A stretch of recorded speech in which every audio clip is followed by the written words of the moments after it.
여러분 일명 조두순 사건 기억하시죠? 2008년이었습니다. 당시 57세 남성이 고작 8살이던 여아를 처참하게 성폭행한 사건입니다. 근데 그 당시 더욱 사회적 공분을 샀던 건 재판부가 조두순이 술에 취해서 심신미약에 빠졌었다는 이유로 검찰이 구형한 무기징역보다 훨씬 낮은 징역 12년을 구형했다는 사실 때문이었습니다. 이후에 조두순은 복역을 했고요. 2020년 12월이면 출소를 한답니다. 예, 벌써 세월이 이렇게 흘렀네요. 때문에 더 늦기 전에 이 사건을 재심해야 되는 거 아니냐 이런 여론이 일고 있습니다. 청와대 게시판에는 조두순의 재심을 요구하는 청원글이 올라왔고 제가 어젯밤까지 확인을 했는데 한 20만 명 넘게 지금 서명을 한 상태입니다. 하지만요. 현행법상 재심은 어렵습니다. 그렇다면 어떻게 해야 될까요? 조두순 사건의 피해자 가명이죠. 나영이 아버지는 이 상황을 어떻게 보고 있을까요? 직접 취재를 한 박선영 PD부터 만나보겠습니다. 박선영 PD 어서 오세요. 네, 안녕하세요. 사실은 이제 박선영 PD가 나영이 아버님한테 직접 좀 출연해서 인터뷰해 주십시오라고 요청을 했었는데 사양하셨다고요. 네, 거의 1시간 넘게 통화를 했는데요. 예. 피해 당사자인 나영이가 지금 고3이라 굉장히 예민한 시기이죠. 벌써 고3입니까? 네, 그렇습니다. 네, 특히 아버지가 언론 인터뷰에 직접 나서는 거를 좀 꺼려한다고 해서 인터뷰 요청에는 응하지 않았습니다. 사실은 아버지가 인터뷰를 여러 번 하셨던 분인데 나영이가 벌써 고3. 그러니까 징역 12년형 중에 벌써 9년이 흐른 겁니다. 지금 피해자와 가족들 심경은 어떻다고 하시던가요? 네, 조두순이 실제로 보복을 해올 거다. 이 두려움이 상당했습니다. 아버지께서 이렇게 말씀하셨는데요. 예. 우리는 조두순을 찾기 어렵지만 조두순은 우리를 금방 찾아낼 거다. 정말 공포스럽다. 이런 입장을 전해왔습니다. 그 사실은 2013년 그러니까 조두순의 12년 형량 가운데 한 5년이 지났을 즈음에 뉴스쇼에서 나영이 아버님하고 인터뷰를 한 적이 있었습니다. 그때도 이 출소 문제에 대해서 상당히 겁이 난다. 네, 그렇죠? 맞습니다. 네, 당시 인터뷰를 직접 들어보시죠. 2013년 인터뷰입니다. 아이가 사고 나고 한 2년 뒤에 저한테 그런 얘기를 해요.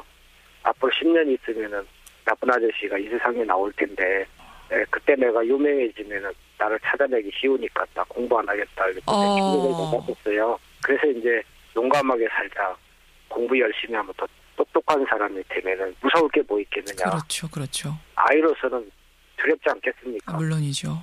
예, 2013년 나영이 아버지와의 인터뷰였습니다. 사실은 2009년에 말이죠. 이규남 법무부 장관이 영구 격리를 시키겠다. 이런 구두 약속을 한 적이 있습니다, 여러분. 근데 그건 그야말로 빌공짜 공약이 된 겁니까? 네, 피해자 아버님도 정부에서 약속한 게 전부 다 립서비스였다. 또 심지어는 법으로 어떻게 할 수 없는 거라면 우리 딸의 안전을 위해서라도 내가 먼저 조두순을 찾아가서 공격이라도 하고 싶은 심정이다. 그런 말씀까지. 네, 아주 솔직한 심경이네요. 맞습니다. 네, 오죽했으면 이런 답답함을 저에게 토로하셨습니다. 인터뷰에 육성으로 나서지는 못하지만 국민들에게 꼭 하고 싶은 말이 있다 하셨다면서요. 지금까지 이렇게 긴 시간 동안 응원해 주신 국민들에게 제일 먼저 감사하다는 말씀을 꼭 전하고 싶다. 예. 가장 중요한 거는 이제 나영이가 안심하고 살 수 있는 세상을 만들어 달라. 네, 이렇게 당부하셨습니다. 적극적으로 피해자를 보호하는 대책을 마련해 달라. 예. 나영이 아버지의 심경을 어제 취재한 뉴스쇼 박선영 PD였습니다. 수고했습니다. 감사합니다. 사실 법에는 일사부재리 원칙이라는 게 있죠. 동일한 행위에 근거해서 동일한 범죄에 대해서는 2번 유죄 판결을 하지 않는다는 겁니다. 따라서 당시 사회적으로는 참 납득하기 어려운 판결이었지만 이 재심을 한다는 건 법적으로는 불가능합니다. 그렇다면 다른 대안이라도 마련해야 하지 않겠느냐 이렇게 나선 분이 있습니다. 더불어민주당 표창원 의원 연결을 해보죠. 표 의원님 나와 계세요. 네, 안녕하세요. 술을 마셔서 제정신이 아니었다. 심신미약이 인정되면서 징역 12년. 어떻게 이런 끔찍한 사건에 징역 12년밖에 안 나왔던 거죠? 형법 제10조가 좀 지나치게 피고인에게 유리하게 적용된. 그런데 문제는 그걸 주치 만취 상태라서 사리분별을 하기 어려웠다라는 것을 예. 범죄를 저지른 피고인의 주장만으로 받아들인다는 것, 그건 아니거든요. 그 당시에 범행 직후에 뭐 잡아서 음주 측정을 하거나 이런 건 아닌 거죠? 기록이 없는 아니죠. 거죠? 아니었죠. 그다음에 범행의 방법을 보면 사리분별 못하고 정신없이 행해진 범죄라고 볼 수 없거든요. 어떤 면을 보면서 그런 생각을 하셨어요? 등굣길에 잠복하고 기다리고 있다가 예.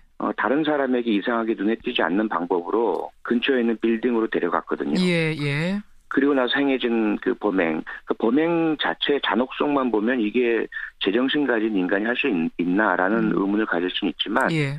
그 전반의 범행은 대단히 치밀했고 그 이후에 자신의 흔적을 남기지 않기 위한 증거인멸 행동도 했고요. 예를 들어서 수돗물을 틀어놓고 갔죠. 화장실 그렇습니다. 바닥에 흥건하도록. 그렇습니다. 맞아요. 예, 그리고는 자신은 도주해서 자신의 집에 가서 은닉하고 있었고요. 그렇죠. 그렇죠. 이런 거 봤을 때 치밀하고 계획적으로 된 거지 정말 제정신이 아닌 심신미약 만취 상태에서 벌어진 게 맞느냐라는 부분에 의문부호를 찍을 수밖에 없는 상황이었어요. 그럼에도 불구하고 네, 감형을 상당히 받은 사건. 더 황당한 건요, 표 의원님. 그 당시 12년형이 나왔는데 이거를 피해자 측에서 항소를 한 게 아니라 조두순 측에서 12년형도 많다 이러면서 항소했던 기억이 나요. 네, 가장 큰 문제인데요. 사실 그 재판부는 제가 한번 2심 재판이죠. 항소심 재판 판사를 만나본 적이 있었어요. 그러셨어요. 그랬더니 그 판사는 상당히 억울하다는 항변을 하시면서 예. 우리 형법과 형사소송법상 검사가 그러니까 피해자 측이라고 아까 말씀하셨지만 국가 측이죠. 국가에서 항소를 하지 그렇죠. 않으면 예. 형량을 상향시킬 수는 없습니다. 판사가. 그러니까 항소를 한 측이 네. 검찰이 아니라 가해자가 피의자 측이면 1심보다 더 높은 형을 내릴 수 없는 이런 규칙이 있는 거군요. 네, 불가능합니다. 불가능하고. 왜냐하면 항소를 제기한 측의 그 주장을 받아들일 건지 말 것인지를 판단하는 것이지. 예, 예. 항소를 제기하지도 않았는데 예. 국가 측이건 예. 그 피고인 측이건 그쪽의 사정을 봐줘서 그 뜻이 맞다고 심리를 해주는 것이 아니거든요. 항소심. 그런데 더 문제는 뭐냐면 사실 1심 재판 때만 해도 이 사건이 알려지질 않았습니다. 여론에. 네. 그래서 사실 조두순이라는 사람이 대단히 좀 뭐랄까요. 영악한 사람이거든요. 그래요. 그 재판정에 나설 때에는 범행 때와 전혀 다른 모습이었어요. 염색도 하고 안경도 끼고 그래서 피해 어린이가 못 알아볼 정도였거든요. 그러면서 이제 판사에게는 읍소를 하면서 내가 원래 이런 사람이 아닌데 정말 미쳤었나 봅니다. 술에 취해서 전혀 기억도 안 나는데 무조건 잘못했습니다. 용서해 주십시오. 이렇게 이제 모습을 보여대니까. 예, 예. 1심 판사는 사실, 경찰 작성 수사 보고서라든지 이런 부분들만 보고서는 현장을 정확하게 체감을 못하죠. 검찰이 더 문제는 이 주치감경을 깨트리기 위한. 예, 예. 그런 반대 주장을 충분히 못해서 판사 설득을 못한 거거든요. 1심에서는 충분히 이 사건이 알려지지 않았기 때문에 대중들에게. 그렇습니다. 1심에서는 12년형이 확정이 됐고 그 후에 공론화가 되면서 이게 12년형이 말이 되느냐라고 했지만 2심에서는 그보다 더 강한 판결을 내릴 수 없는 법적으로 내릴 수 없는 상황 이렇게 되면서 뭔가 어그러진 거군요. 그렇죠. 그리고 특히 이제 그 수사 중에 사실 피해 어린이의 부모님이 국가를 상대로 손해배상 청구 소송을 냈죠. 예, 예. 왜냐하면 검사가 예. 병원에 와서 조사를 한 것이 아니라 검찰청으로 오라고 했고요. 그것도 가서 바로 한 번에 조사가 끝난 것이 아니에요. 처음 조사를 했는데 예. 녹음 장치에 문제가 있었다라고 하면서 다시 하도록 했고. 맞아요. 기억납니다. 예, 여러 차례 했습니다. 예, 예, 예. 그렇게 하고 나서 이제 항소심에서는 사건이 알려지면서 범행의 실상이 더 적나라하게 드러나고 예. 이건 도저히 있을 수 없는 주치감경을 받아들여서 안 된다는 여론이 확산됐는데 예. 이미 검찰이 항소를 하지 않은 상태라서 2심 재판부는 도저히 어떻게 할 수 없는 상황이었던 겁니다. 항소를 늦게 나중에 다시 하면 안 돼요? 그런 건 방법이 없습니까? 아니죠. 이미 그 항소 기한이 끝나버렸고 항소심이 열린 상태에서는 재항소를 할 수가 없습니다. 방법이 없는 거죠. 네. 되돌릴 수 없는 상황. 네. 그렇게 된 겁니다, 여러분. 그렇게 해서 12년형이 확정된 거고 지금 9년이 흐른 겁니다. 그런데 이대로 조두순이 출두해서는 안 된다라는 여론이 지금 일기 시작했고요. 청와대 청원글에 20만 명이 넘게 참여를 했습니다. 재심을 하자는 건데 법적으로는 재심도 막혀 있죠.